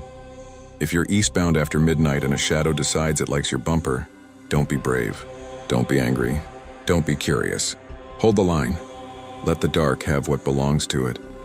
And if a trooper ever tells you an old hit and run still breathes on that mile, and the plate they wrote down wasn't numbers at all, nod, sign where he points, and keep rolling. Some debts keep driving long after the lights go out. They call me a freezer man. I run perishables through the night because cold air makes fewer mistakes. 10 years in a Cascadia with a Thermo King that breathes steady at 36. Enough miles to know when a tire is 2 psi light by the way the wheel hums at my fingertips. I'm not the storyteller type. I'm the kind who sets cruise at 65 and counts cat's eyes when the radio goes dead. But there's a piece of road I avoid unless the logbook leaves me no choice. The desert chain of rest areas east of Barstow. They're numbered plain, white stencil on green sign, and number 6 sits in a low bowl out of the wind. A strip of asphalt, 2 sodium lamps, 3 picnic tables, and a bathroom so clean it feels like no one's ever used it. That's where this happened. The run started simple. Late January, air dry enough to sand your lungs. The sky had the kind of clear that turns stars into pins pushed through sheet metal. I'd picked up lettuce and boxed greens outside Bakersfield, seals intact, reefer holding. 19 sat low on the CB, comfort hiss, not chatter. The cab smelled like old coffee and a faint citrus line from the wipe I run over the wheel before I roll. Window cracked a finger so the cold could keep my eyelids honest. The heater set to a slow exhale at my boots. The desert does this to you. Locks your body into a pocket of warmth while the night presses against the glass, measuring whether you belong. Mile markers paced me like a slow heartbeat. I took note of small reliables. Oil at the sweet spot, volt steady, coolant needle unmoved, reefer cycling a soft knock every so often that I could have set my watch to. Somewhere around 2:35 a.m., the wind died so completely that the mirrors stopped their tiny reassuring tremble. The road turned surgical, flat, straight, nothing to argue with. I had an hour left on the drive clock and a choice. Burn it to the state line and nap on the shoulder of a way station, illegal and frowned upon, or grab 20 at rest stop number 6, stretch, sip something hot, then roll. The sign for number 6 rose out of the dark like it had been testing how close it could get. I took the ramp and let the rumble strip buzz my eyelids awake. 2 rigs already sat under the lights, nose to tail, both idling low. One was a battered Freightliner with a white box and a stickered bumper. The other a spotless Volvo with a polished tank, lights dimmed to a warm amber. I threaded in beside them, left a good door's worth of space, set the brake. Air dumped with a long sigh, the sound of the truck handing its weight back to the ground. The heater pushed at my ankles while the cracked window let in the iron taste of desert cold. Truck stop coffee ages fast in a thermos. Mine had gone bitter in the way that wakes you up whether you want it or not. I clicked the radio up to 19 and asked if anyone wanted my extra. No answer. The Freightliner's driver window was dark. The Volvo sleeper curtain glowed the soft yellow of a phone on low. It felt like a library at 3 a.m., quiet but occupied. rules soft and understood. I killed my running lights, left the markers and glow of the dash. The world shrank to a dome of warm plastic and cold glass. The reefer sighed behind me and the floor carried the faintest vibration through the boots, the motor's far-off heartbeat. The clock on the dash clicked to 2:57, then 2:58. I let my eyes close, not to sleep, just to float. 19 breathed. The knocking started at 3 on the nose, soft, rhythmic. Not the fist of a man wanting help or the clang of a loose strap, but a patient tapping from under the trailer, somewhere between the wheels. 3 knocks, pause, 3 knocks. Tap, tap, tap. Silence. Tap, tap, tap. The kind of knock you use when you don't want to wake anyone except the person you need. My hands did the driver things before my head decided. Flashers on, gloves, mag light. I opened the door and the cold bit through my jacket like it had teeth. The rest area looked smaller outside the cab, like the edges moved in while I was sitting. Gravel crunched. Distant highway hissed like a river down in a cut. My breath ghosted. I circled the tractor, hood, tires, lugs by eye. I knelt at each axle, palm flat to feel heat that shouldn't be there. Everything read normal. I ducked, laid down, and slid on my shoulder under the trailer. Flashlight sweeping the belly. Cross members, brake lines, airbags, ABS wires, nothing loose. No boots, no shoes. No figure pressed tight against the shadow line. The knocking stopped when my face was inches from the metal, like the sound had been hunted by light. Back up on my feet, I checked the other 2 rigs out of politeness. I tapped the Freightliner's step. "You good?" In a voice low enough not to startle a sleeping man. No movement. No cough of a sleeper breath. I walked the Volvo's sweep. Clean hoses, tidy straps, a little condensation frosting his tank line. Nothing that wanted help. My own truck sat with its hazards pecking orange holes in the cold. Coming around the nose, the radio popped a carrier without a voice. I felt it before I heard it. Pressure in the ear, a tiny lifting of the hair on my arm. I climbed back up in the cab, shut the door, made the cab small again, and the heater felt like hands around my shins. That was when I saw the windshield. 2 handprints. Low, both in the center, where a short person standing on the step would reach. Not greasy like mechanic smears. Not dusty like you get after a bug storm. These were clean prints, the oils new, fine lines crisp. The kind daycare windows wear. Small palms, short fingers, child-sized. They fogged clearer as my warm air pushed against cold glass, fresh enough that they hadn't had time to fade. For a long moment, the cab was a sound plate. The engine, the reefer, the slight hiss of the heater vent. Then underneath, faint, the knocks again, tap, tap, tap. Pause, tap, tap, tap. The sound came like a memory from under the floor. I told myself the only sane story. Kids on the road happen. Somebody's family broke down. Someone wandered. But 3 in the morning in winter at a rest area with 2 working trucks and no cars? I clicked the dome light off and stared through the glass. The sodium lamps threw their cheap light in hard cones. My neighbor's marker lights glowed low and warm. I looked again. The rigs were gone. Not the drivers moved while I was under the trailer gone. Not I missed their taillights gone. The spaces on either side of me were empty. Cold slab where warm engines had been. No receding glow on the ramp. No dirt haze in the beam of the lamps. No dressing of wet patches where condensation drips from tanks. Gone like I had imagined them. The number 6 sign hummed. The picnic tables sat with their legs splayed like old men. The bathroom light burned the same indifferent yellow. The knocks came harder, 5 in a row, close enough that they vibrated the coins in the cup holder. I grabbed the flashlight and climbed down fast but deliberate. No showy panic. No sloppy feet, and took the beam low. Nothing. The trailer shadow looked like it always looks. Solid, full of the shape of heavy things. I went prone and slid in again. The flashlight found the belly's dull gray and the neat order of steel and hose and air. No hands. No face, no rat. The knock stopped exactly the way they stop when the person knocking hears you and doesn't want to be seen. Back in the cab, the handprints had multiplied. 5 of them now, overlapping like children pressing to see fish in an aquarium, one print slightly higher than the rest. The fingers on that one were wrong, too long, as if the glass had stretched them the way a mirror does at an angle. CB19 had gone from hiss to deep quiet. I thumbed to 13 without meaning to. The speaker took a breath that fogged the thought of the glass. "Don't open your door," a voice said. as calm as a state trooper at a roadside check. Count to 60. Then turn your lights on full. Don't look down. I didn't answer. I set my eyes on the dash clock and counted silently while my body performed driver rituals. Check the brake, feel the wheel. Make sure your foot knows where the pedal is without looking. The heater clicked. The reefer cycled with a hollow bang that made my molars ache. Outside, something small scuffed across gravel with a hurry that didn't know how to be stealthy. Tap, tap, tap. At 59, I rolled my thumb to the headlight switch and filled number 6 with white. The handprints flashed bright, then paled as the heat forced their oils to evaporate. In that light, the lot looked like a stage after the actors had left. Empty but not reset. The air had a texture. The kind that's there in a room someone just left. I put the truck in gear. Ease. No hard throttle. Let the weight seat itself against the fifth before you ask it to move. I rolled, flashers still on, and took the ramp slow. Halfway up, the CB breathed again, the voice gentle and ordinary. "You're clear," it said.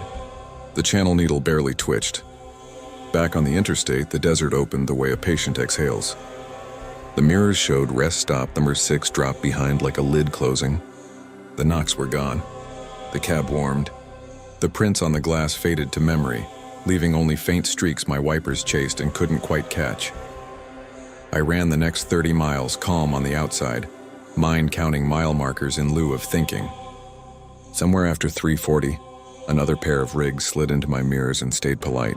The world returned to normal, or the piece of it I trust. I took an on-ramp pull-off near a way station and checked my windshield in the light. No prints. I walked the trailer again in the cold and saw nothing but the shadow of my own boots. In daylight, number 6 looks like a postcard of failure. Dusty trash barrel over bright sign, picnic table scarred with knife initials. I swung in the next afternoon out of perverse practicality to pee and stretch. The spaces were lined with oil darks and rubber smears that told the truth. Trucks had been there. The bathroom was empty and too clean. A mother with 2 kids stood by a minivan and tiredly negotiated snack rules. One of the kids pressed his hands to the driver's window as I walked by.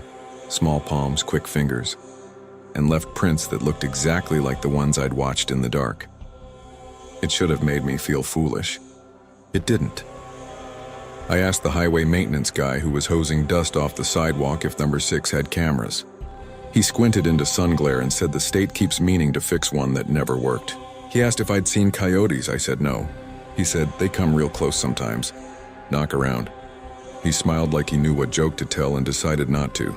I don't stop at number 6 anymore unless the logbook or my body gives me no out. When I do, I leave the engine at a high idle to keep the cab sound full. I keep the dome light off so the glass is just glass. If I hear knocks I have twice, I let them run their measure and leave. The weirdest part isn't the prints or the neighbor rigs gone like breath. It's the way the radio goes from empty to helpful. Some plain voice on 13 telling me what to do in a tone that belongs in classrooms and safety briefings. The road teaches you to weigh voices. That one weighs like a hand on your shoulder, steady and cool. If you find yourself at number 6 around 3 in the morning with the desert clicking as it cools and the lamps buzzing like insects, and you hear a small sound under your trailer that invites you down into its dark, don't open your door. Don't bend your head into the shadow where eyes teach you what to believe. Keep the cab a warm pocket against a big cold night. Count to 60. Fill the lot with light. Roll slow, but roll now. And if you ever see prints bloom on your glass, watch how long they take to fade. Human oils vanish quick. Sometimes the other kind lingers. I still have one streak the wipers can't touch at the lower edge of my windshield, right where a small thumb would slide asking to be let in. Service guys say it's a scratch and shrug. Maybe it is. But sometimes when I pull into a dark bay to load and the reefer knocks and the radio takes a breath without carrier, I can hear a patient tap 3, pause. 3, and a voice that doesn't demand, doesn't beg, only instructs, don't open your door. They call me a graveyard runner. Reefer freight, long desert stretches, the kind of miles that happen to you more than you make them happen. My truck's a 20.20 Cascadia I keep boring and clean. No chrome extras, no dream catchers. Just a Thermo King breathing steady at 36, and a dash with nothing on it but a clipped logbook and a cheap pen that writes in any weather. 10 years, most of them after midnight. My truck smells like diesel in the seams. Coffee ground into plastic, citrus from the wipe I run over the wheel before I roll. 19 sits low on the CB. Just enough hiss to prove the world still exists beyond the glass. That night I was eastbound out of Barstow with mixed produce. Air crisp enough to bite. The sky was a clean black with a powder of stars. Outside temp read 44 and falling. Wind light from the north, just enough to push the mirror a hair. I'd planned to fuel at the junction near mile 140, grab coffee nobody likes but everybody drinks, and make the Texas line by dawn. The reefer cycled a soft knock every 8 minutes, my favorite metronome. My hands found their places without thinking. Left thumb riding the wheel seam, right hand near the shifter even with the auto box, forearm hair remembering the way cold moves in a cab. The heater breathed on my boots, window cracked a finger to keep the air sharp. I know that highway's mile markers like a rosary. 24. You'll see an old billboard with its metal ribs showing. Fun 26. Ground drops away to the south, wind can cross-cut you if you're light. Can't see nothing, just a long flat breath of asphalt before a slight descent. Locals have a story about 128. They call it the burned exit. Though no ramp shows on maps, no signposts up, no services next right. You hear it in diners. A rest area burned years back. Electrical fire in the building. Some talk about a tanker's leak making it bad. The state scraped it to dirt and let the desert reclaim it. Still, some nights you can take it. Guys say it, like the road offers you a handshake you shouldn't accept. 19 was quiet. Just a long-distance weather report bleeding in from nowhere. My cruise sat at 65. The speed that keeps Dot happy and tires cool. The cat's eyes winked under the hood like a slow rhythm. I took a sip of coffee that had turned gray bitter but honest. The truck felt right, no nerve buzz in the wheel, no thin whine from the turbo. A night for clean miles. Then the GPS chirped. I run a commercial GPS because the company makes me. It keeps me legal on low clearances. Keeps me from trying ranch roads that'll cut your tires open. It's never once shown an exit at 1:28. That night, right as the dash clock turned 2:13, the screen brightened and drew a short white line where there's only ever been black. Exit in 1 mile, the unit said in her flat voice. Rest area. I tipped my eyes to the shoulder. No advance sign, no merge arrows, no reflective posts. The highway shoulder line grew a little ragged the way old paint does where ramps used to be.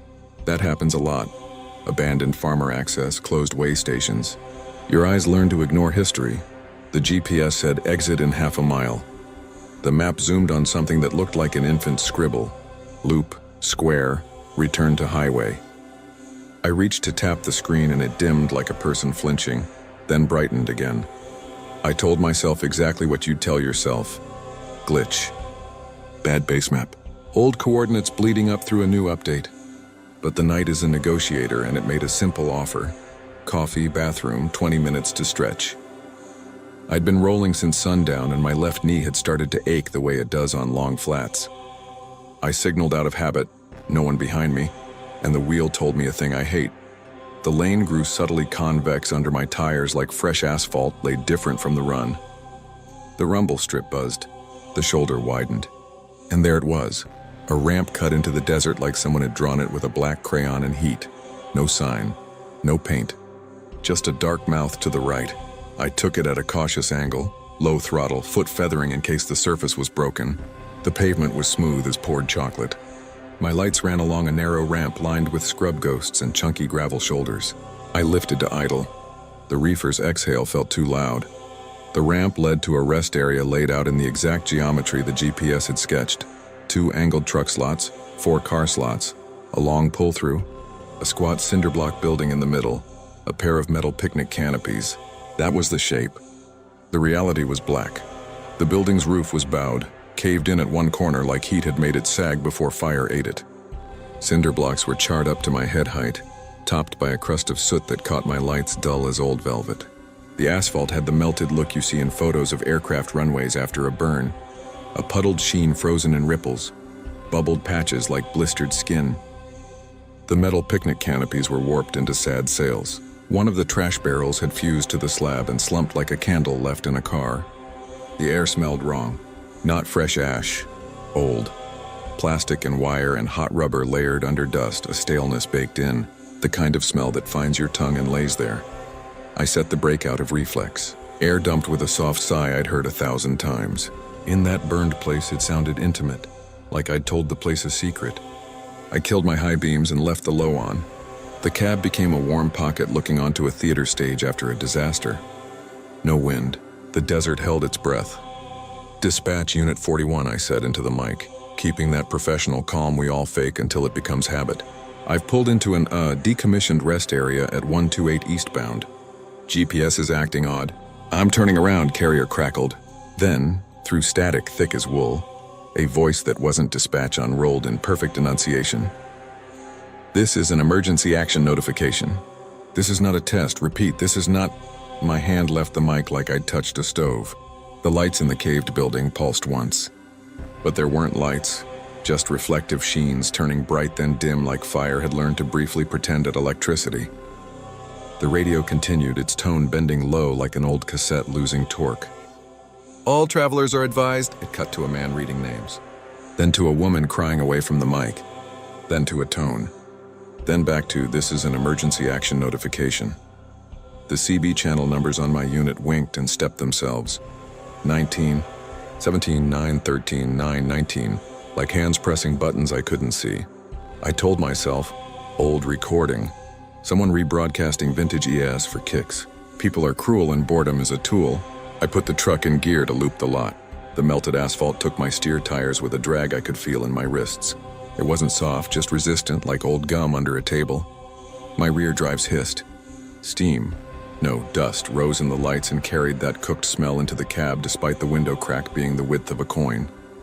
Halfway around the loop, my headlights landed on the map board, one of those big "You Are Here" signs. The plastic face had boiled and run down in frozen drips. Behind it, on the metal, someone had scratched a circle over and over until it ate through paint and into gray. The circle was not neat. It was a frantic thing clawed by a key or a ring or a nail. Next to it, a date. My light read 0917 and the last two digits melted away into a teardrop shape. The board creaked once like sun had just hit it, even though the night was complete. Unit 41. Dispatch this time. The real one. Comm clipped. "We lost you on the tracker for a minute." "You pulled off where?" Exit by 128, I said, hearing the stutter as if the place had coached my mouth. "Rest area, burned, I'm turning out." "Negative on any exit at 128, they said. "State shows no facilities between 124 and 133. Do you need assistance?" My trailer pinged as if something hot was cooling in it. That's a sound I know too well. Reefer boxes don't ping like that unless metal's changing temperature fast.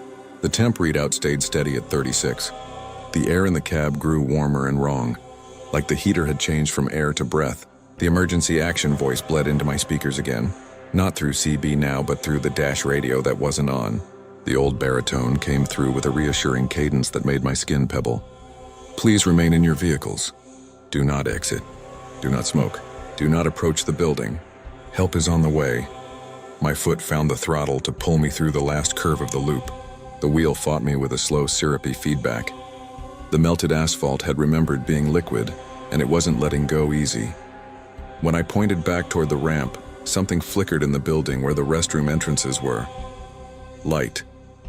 Then shadow across the doorway, moving at a human pace. Not loping, not skittering. Human. The kind of pace you get when a person's saving calm for the last minute. "Highway patrol, eastbound at 128. I keyed. "Anyone on that mile?" I heard my own breath come back to me in the speaker half a second late, a tiny tape delay that a person might not catch unless they've been alone with static more miles than good sense allows. The shadow halted at the edge of my light, just inside the building's mouth. The ceiling had blackened into a low canopy, and the tile that survived looked diseased. The shadow lifted a hand, palm out, the way you wave down a truck that's rolling too fast into a check. Helpful. Routine. Then it stepped forward and the light showed me a shape made of gloom and reflective. Bits, patches on a uniform, glowing faint like coins at the bottom of a fountain. Where a face should be, the light found melted glass. A badge had fused to fabric and deformed into an oval, letters unreadable.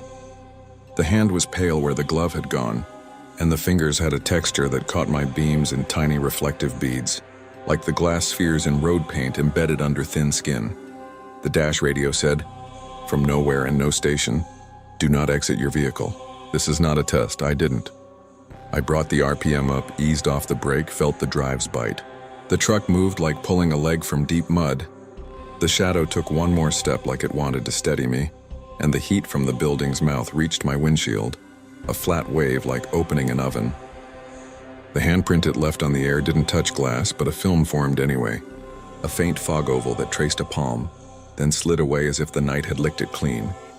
When my steers hit the ramp, the GPS zoomed in all the way until the screen was just a white square. Then it crashed and rebooted in a polite blue I've never seen it use. The CB dropped to a hole, no hiss, no carrier, no earth, and then returned with a pop that made my eyes water.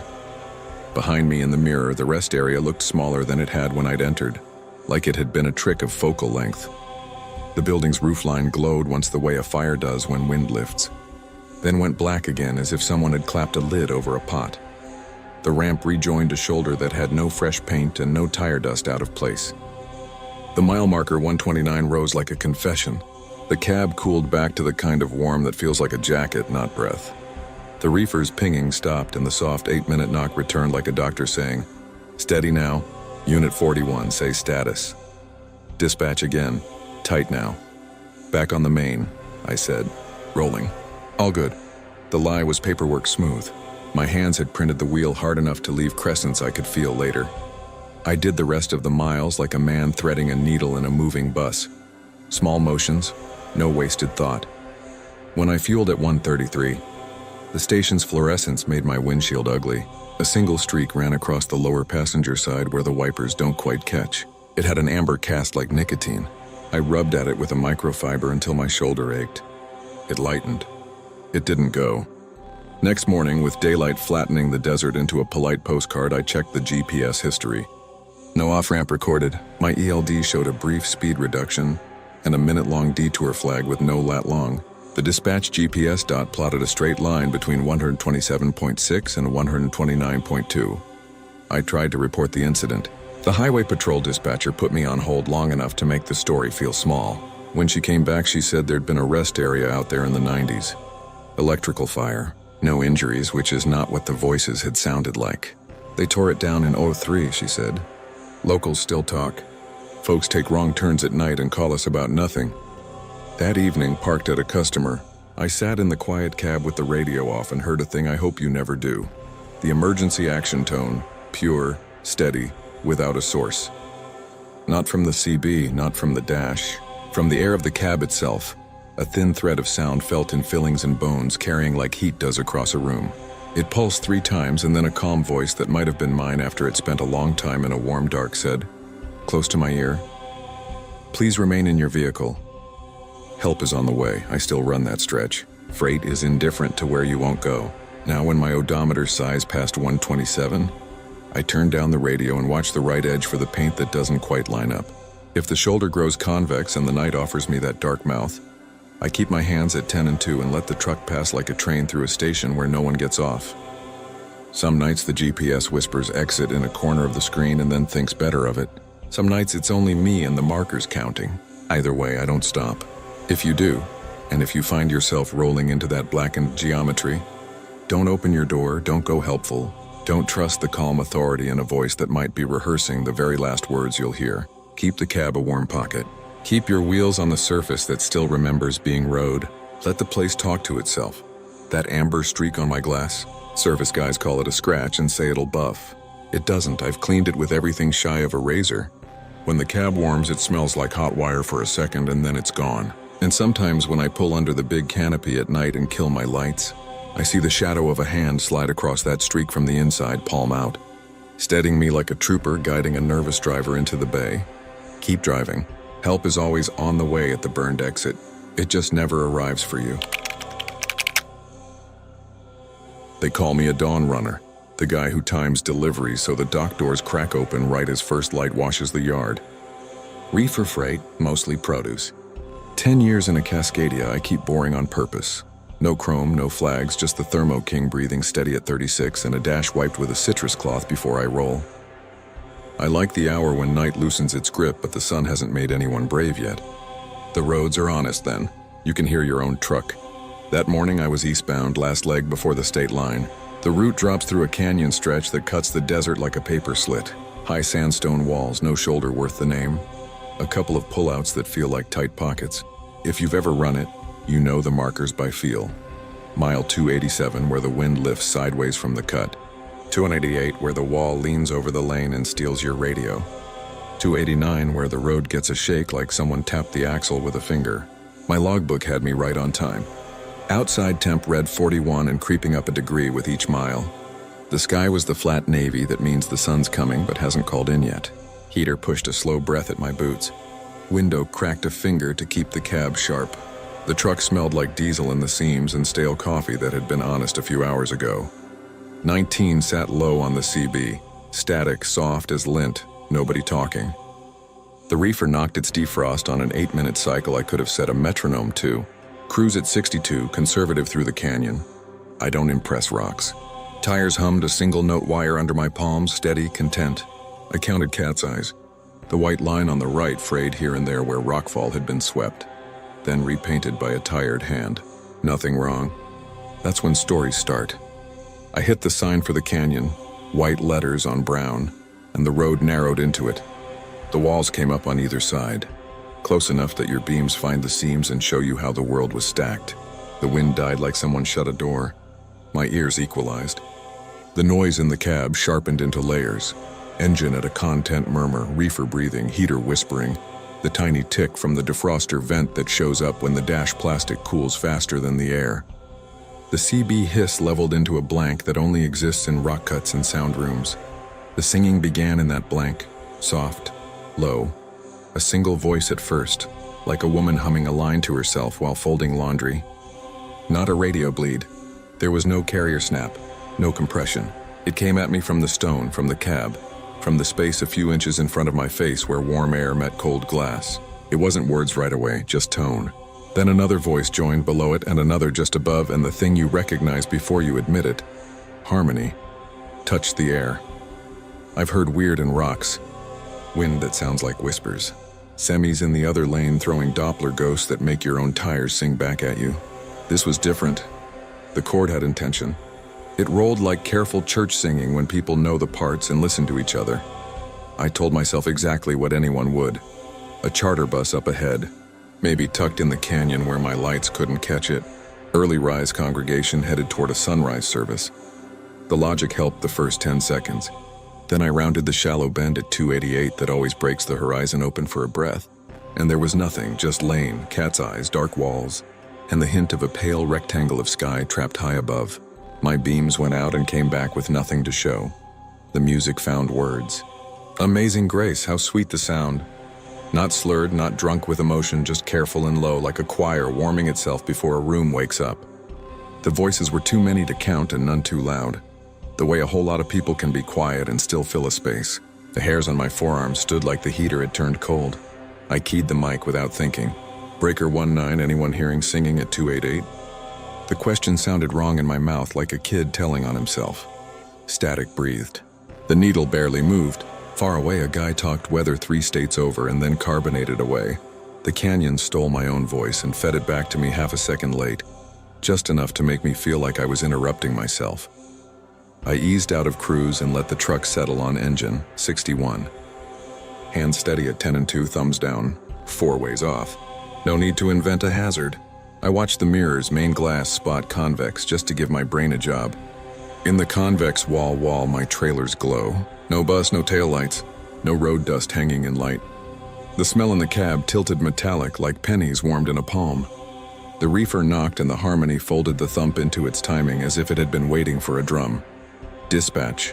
Unit 66, I said.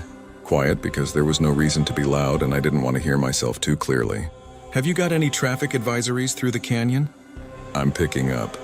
Noise. Unit 66, negative advisories, dispatch said, bored in the professional way. Keep it between the lines. You're on time. The melody shifted. They found that clean third verse where someone tightens the line and the others follow. Through many dangers, toils, and snares, the canyon gave the S like a tap on glass and held the vowels the way a room holds a candle's light. I drove on inside a sound I hadn't ordered. The heater didn't feel like breath anymore. It felt like hands wrapped around my shins. The first wrong thing happened at mile 289. A road sign flashed in my beams, white on green, slow falling rocks. And then another sign, same spot, same stanchion, white on green. Slow-falling rooks. The second had the O painted with a brush heavy as sleep. I blinked hard and saw the correct sign again and told myself my eyes had done what eyes do when they think they get to be in charge. The voices rose. It wasn't louder so much as closer. The partings tightened, the way a choir leans in on a note when they love each other. I started identifying things that had no reason to be there. An older man's baritone, a half step low until the woman to his right nursed him into place. A child's high thread pressed near his mother's shoulder. A tenor with a tremor like fatigue or cold. The words were old ones. The rhythm carried dust. This was not a shiny worship team. These were people who sang because singing is what you do when the air runs thin. The canyon bent. The truck rolled with it. The left wall flared closer and the right fell slightly away into a darker dark where the wash ran. My steers hummed over a thin seam in the asphalt and the wheel transmitted it like a physician's stethoscope. I breathed in through my nose to slow myself down and got the smell of wet wool from a coat that wasn't in my cab. A note drifted through the harmony then. A low, mechanical pulse under the singing, steady, almost friendly. My brain supplied it a shape before I wanted it. A diesel generator at idle. The kind buses carry to run air and heat and lights in the dark. Right after it came a tiny metallic clatter. A spoon hitting a thermos lid. Small life noises that freight drivers know because we live in machines. The pullout at 28912 slid by. A right-hand wedge of asphalt with a sign that says, "Emergency stop only." I've never seen anyone use it. My hands made the choice they were trained to make. I kept the wheel straight. They hit the word grace a third time, and something about the way the high voices took it made my chest press hard against the belt. The note trembled not from fear, from the intake on a breath that tastes like smoke. At the far end of the bend, where a ravine slices in like a second throat, the walls widen enough to trick your eyes into thinking you've escaped. The night thinned there. Dawn sketched a low gray slit above the cut. My headlights reached farther and found, out away from the lane in a pocket of black earth, a shape that shouldn't have been visible and couldn't be mistaken. The rounded shoulder of a van, 30-passenger church style, nose down in the wash, driver's side against the wall. Not bright, not solid. A lighter dark against dark, as if my lights could wake the memory of paint. The windows showed night inside them, but the silhouette of those little rectangular panes landed in my eyes as clear as if I'd been handed a brochure. There were letters shadowed faint on the side in 2 lines. The top line made a sweep that could have been first. The second line held a long word that could have been missionary or Pentecostal if you gave it permission. The singing didn't stop when I saw it. The singing didn't note the truck. It just kept careful like it had practice. My mouth went dry in that sudden way where your tongue peels from your teeth. I didn't brake. You don't brake on a downhill curve in a canyon when your eyes are full of wrong. You keep the line and you let weight pull you through. The music moved. Not the source, the sound. It slid from ahead of me to beside me, matched my speed, and then stacked itself. A trick only rooms and rock cuts can do. The sopranos felt to my left shoulder. The altos settled behind the dash like a lap weight. The baritones climbed the glass. The tenor with the tremor. He stood right by my door glass, just behind my ear. We've no less days to sing God's praise. The reefer thumped and the tenors swallowed it like a drum again. Respectful. Practiced. I passed the faint van and the space it occupied returned to dark scrub. A drift of dust lifted there with no wind and rolled across the lane like someone had shaken a tablecloth. In the mirror, for a half-second, the canyon returned a light that wasn't mine. The warm sodium yellow old buses throw when someone opens a door in the morning. It winked and went. Unit 66 status, dispatch said, too loud now. I flinched and the wheel followed a hair right. I corrected. The canyon didn't notice. Still rolling, I said, and my voice belonged to my training. 290. No issues. The lie came out smooth as the pen stroke I'd use later to make it true. The singing thinned the way fog does when sun thinks about it. Voices peeled away one by one like people making room for a latecomer. The low generator hum vanished first. The child's line slid into a held breath and didn't return. The last thing in the cab was a woman's alto humming a tonic under the heater's whisper. She kept me company a quarter mile more, then laid the note down gently where it would be if a person wanted to find it again. When I broke out of the canyon, the sky had turned a tired blue. The world looked like it does when the grocery store opens and the first shopper stands under lights too bright for a human face. The desert smell changed from iron to dust and warm weed. I breathed and tasted stale coffee and steering wheel citrus and realized my palms had wet the leather. The reefer knocked soft and small like a big thing reassured. I fueled at a truck stop that always smells like mop water and hot burrito. The cashier stared at the morning news. I asked if anyone had reported a choir bus on the canyon. She looked at me the way clerks look at people who ask for something the store doesn't sell. Closest church bus I know is the youth group on Fridays, she said. They come for corn dogs. We live in two worlds out here that don't talk to each other much. I made my dock on time. The lumper signed the bill of lading in a pen that smeared. Day got noisy. The thing shrank the way night things do when you hold them under fluorescence. I could have left it there. I didn't. At lunch, curiosity shoved me onto my phone in a break room that smelled like microwave soup. I searched the canyon's mile numbers and choir, and the third result down was a small town article scanned from 30 years ago. A gospel van off the road in a rock cut. Early morning, driver drowsy, brakes hot. No survivors, it said with the soft language used when words know they live near houses. I shut the phone and put it in my pocket. Too much tidy makes a truck unsafe. The next night when I ran back through the canyon, I turned the radio down and let the cab's sound sit. The walls took my hiss and made it nothing. The heater breathed on my ankles. The reefer tapped its defrost. At mile 288, the air sharpened like a room when someone stands. I didn't look for the van. I didn't invite it by naming it. I kept my speed pinned at 62 and counted cat's eyes. I don't stop in that stretch. There's nowhere to. But I don't even let the thought of stopping shape my foot. When the day's last dark leaks down the wall and the canyon eats the world left and right, sometimes a tone hums in the cab that isn't engine and isn't reefer, and a handful of voices take a breath together, like they've agreed to do it forever. They don't ask for help. They don't warn. They sing because that's what keeps a thing from breaking apart completely.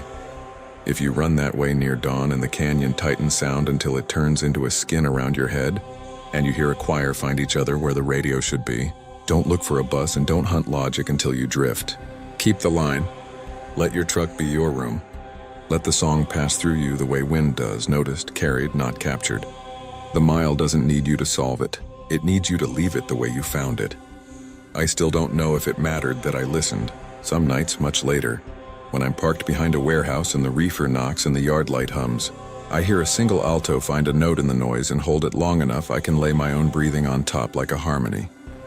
When it stops, the cab feels empty in the exact way a church does after the last amen. Small and waiting and changed by something that didn't ask permission.